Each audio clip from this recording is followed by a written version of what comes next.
Laser machine से पथरी का ऑपरेशन कराना हो या घुटने कूल्हे का ट्रांसप्लांट, अत्याधुनिक मॉड्यूलर ओटी के साथ आपकी सेवा में 24 घंटे हाजिर।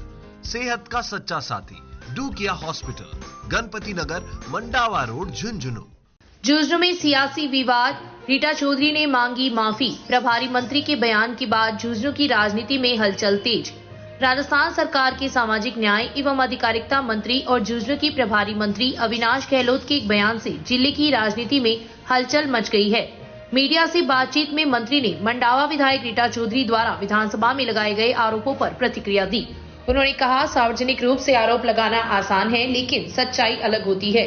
मंत्री ने दावा किया कि आरोप लगाने के 2 दिन बाद ही रीटा चौधरी ने उनसे मुलाकात कर माफी मांगी थी।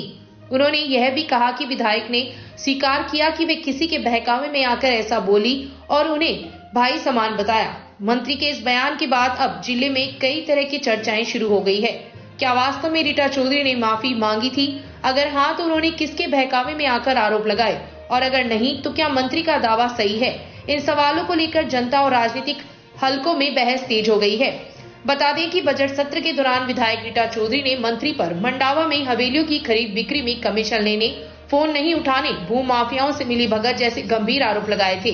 वहीं झुंझुनू के जाट बोर्डिंग विद्यार्थी भवन को लेकर चल रहे विवाद पर भी मंत्री ने बयान दिया। उन्होंने कहा कि जिला कलेक्टर को रिपोर्ट देने के निर्देश दिए गए हैं। तहसीलदार द्वारा मौके का मुआयना किया जा चुका है। रिपोर्ट आने के बाद आगे की कार्रवाई की जाएगी। मंत्री के दावे के बाद अब सभी की नजर रीटा चौधरी के पक्ष पर टिकी है।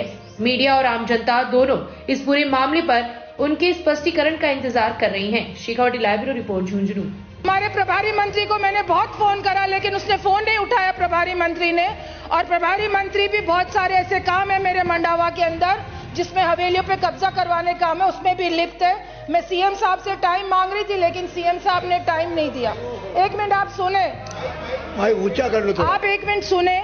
कलेक्टर बेईमानी कर रहा था, तो जनहित मुद्दे पर मैं अपने प्रभारी मंत्री से बात करना चाह रही थी और सीएमओ में अपनी बात कहना चाह रही थी। देखिए, जिस तरीके से मंडावा से विधायक रीटा चौधरी जी ने विधानसभा के अंदर मेरे ऊपर मेरी अनुपस्थिति में जो आरोप लगाए थे, कुछ बात कही थी, उन्होंने 2 दिन बाद ही मेरे से उसमें माफी भी मांगी थी और मेरे से कहा था कि मेरे से गलती हो गई, मैंने किसी के बहकाव में आकर के ये बात कही थी। उन्होंने कहा था कि आप हमारे भाई हो और इसमें मेरे से गलती हो गई है। उनका जो विद्यार्थी भवन जिस पर उनका कब्जा है, मुझे जब पता लगा उसके बाद मैंने कलेक्टर को ये निर्देशित किया था कि इसकी वस्तुस्थिति में अवगत कराया जाए। उसकी रिपोर्ट आ रही है, तहसीलदार जी ने मौका मुआयना किया है, जल्दी उसकी रिपोर्ट आएगी, उसके बाद अग्रिम कार्रवाई की जाएगी।